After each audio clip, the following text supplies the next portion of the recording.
हामी तिमीलाई धेरै माया गर्छौँ। यो भ्यालेन्टाइन डे किन बनायो, तर 365 दिनै हामी माया गर्छौँ तिमीलाई।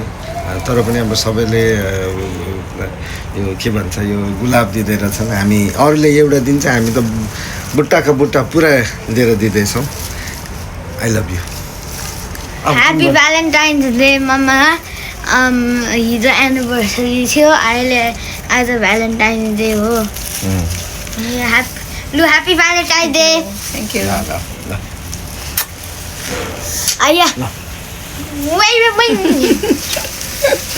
ल अनि अरू के छ भन्नुपर्ने? ठिक छ भयो। I wish everyone a new year. Chinese new year.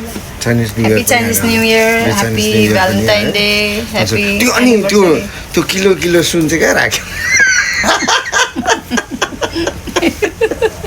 1 kilo धेरै त्यति त कहाँ त्यो चाहिँ गयो? अब सुन दोकानमै छ बुढा। त्यो कहिले ल्याउनुहुन्छ?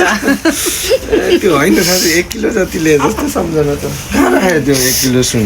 खै कहाँ छ भन न 1 किलो सुन? खै Oh my सुन God. दोकानमै छ भन न। सुन दोकानमा छ। कहिले ल्याएर सुन मम्मीलाई भन्दा? दिने? सुन भन्छ, म सुनेकै गर्छु। के भन्नु, उसले सुन भन्छ, म हजुर भन्छु। सुनेकै भन्छ। अब फेरि यो उपहारहरू मागेको रहेछ सुन भनेर, नबुझेर म त फुल मात्रै पो लिएर आएँ। के गर्छौ है? ल, Thank you, बुढा। है, लङ लाइफ ल।